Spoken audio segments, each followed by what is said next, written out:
Okay, so if you listen to part 2 of our 4-film extravaganza two-parter, in which part 2 was The Boys in the Boat and The Iron Claw, you'll hear us make reference to having talked about Maestro.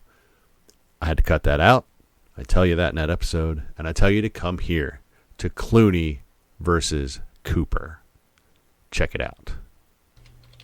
Yeah, George Clooney is he's a very traditional director, I think, for the most part. Yeah, he wants his films. He's not an experimental director. He's not going to give you a Fincher film or anything like that. It's just not. I don't think it's in his DNA. But that's okay. As an actor, yes. You might see him in that film, but as a director, no. You're right. I think at least to this point, he's proven to be a safer. Yeah. One comparison. You saw Maestro, right? Yes. Okay, so let's kind of compare Maestro to this. Maestro to me is a much more dangerous film, in the sense that it's not afraid. Its subject matter is going to ruffle some feathers. Mm-hmm. Whereas Boys in the Boat is less likely to ruffle feathers. I don't know. If it ruffles feathers, it's for what it's not for what it is. Yes. Whereas I think Maestro, which is I think Bradley Cooper is a far more risk-taking than Clooney. Mm-hmm. Does that mean he's a better director? No. Just means he's a different kind of director.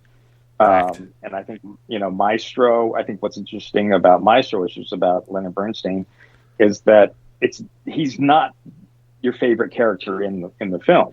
No.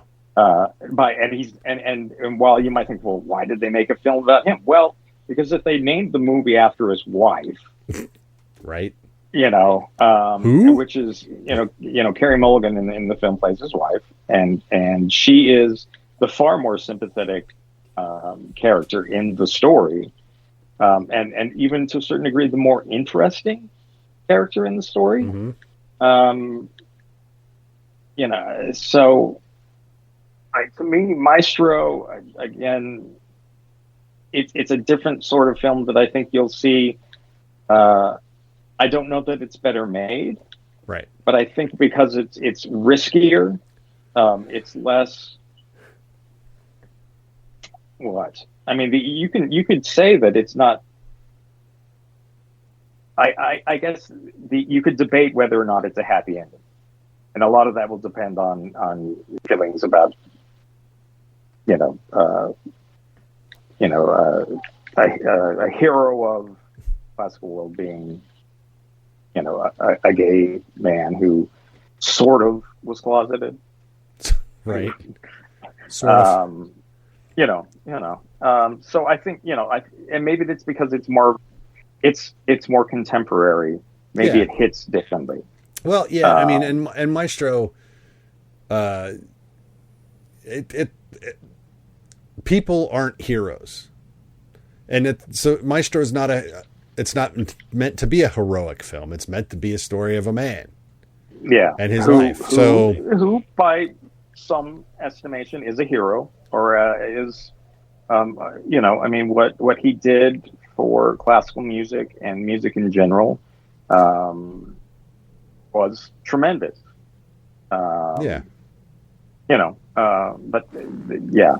would just say that the two stories, one feels a little more dangerous than the other, and I think I probably like them both similar, mm-hmm. But even they're radically different, and one feels riskier, and I would probably be more likely to side with Maestro as if I was giving awards between the two. Yeah, in a vacuum of the two, Maestro. Maestro would be the winner. But we have a mob this year, so We'll have to see how that all shakes out. Well, exactly. No, and that's and again, I'm thinking about it. I'm supposed to start handing in some nominations and things to tomorrow, and I'm in a position where it's almost like, you know what, I'm going to throw out some ideas, and I'm going to see what everyone else throws out, and don't be too shocked if the 5 people I nominate don't match everyone else's. Well, don't match everyone else's, but don't even match mine when we do nominations for Utah Film Critics. Right. Thank God we have till next week for that. Yeah, and so we're still, and it's funny because sometimes you just, as a human being, you forget how good something was, or you forget. Or you just didn't think of, okay, actually, someone else will point out, no, this is better, and you might disagree, or sometimes you'll be like, actually, you know what? I'm looking at it from a little different perspective, and this is what we do when we do voting. We sit in a room and we talk and say, okay, why do you think this? And someone might say something that you go, oh, you know what? Yeah, you know what? I was leaning one way, but what you just said. That happened a lot last year.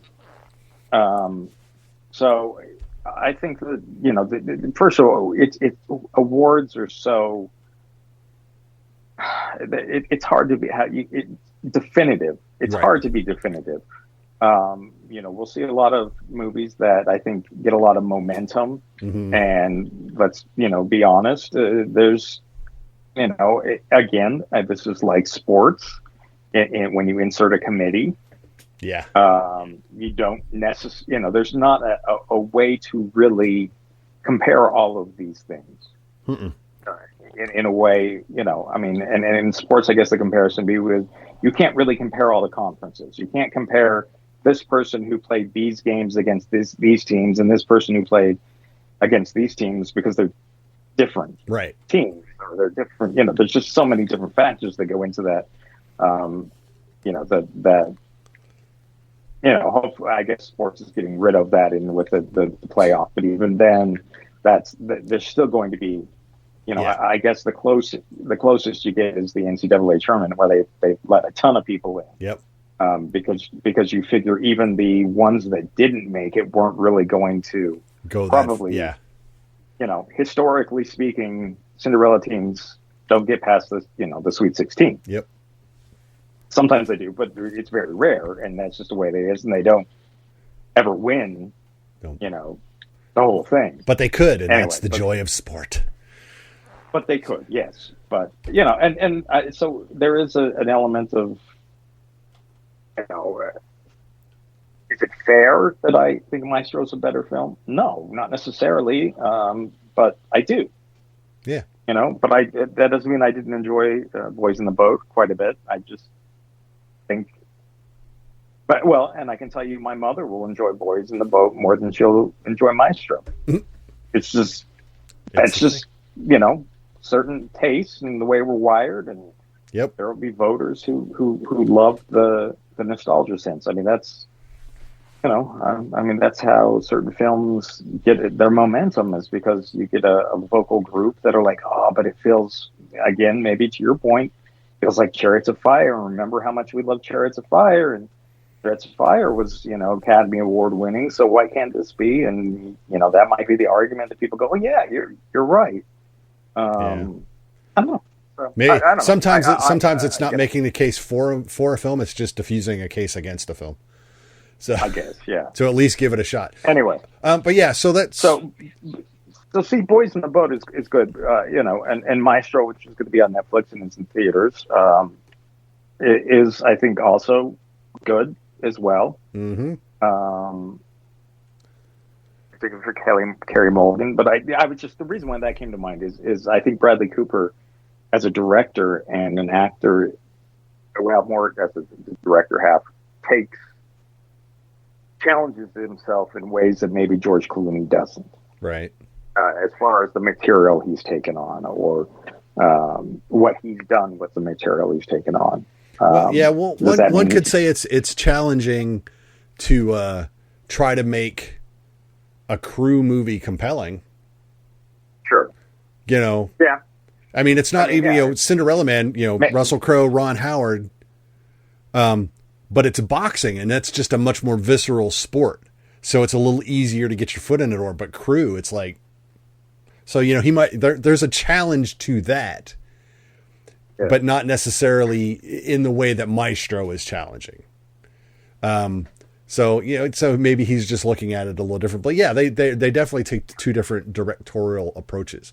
But there's, you know, I don't know, but you would almost put them in the same genre of historical. Yeah, actually. Biopic, sort of, you know what I mean? Yeah. I mean, but again, it's two different ways of approaching it. Yeah.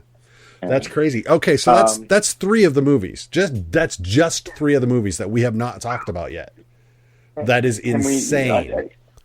I hope you enjoyed this look at Ryan and I discussing the differences of approach between directors George Clooney and Bradley Cooper and their films The Boys in the Boat and Maestro. Hope you enjoyed everything you're listening to so far. Let us know how we're doing, and stay safe, and we will talk to you all later. Bye-bye.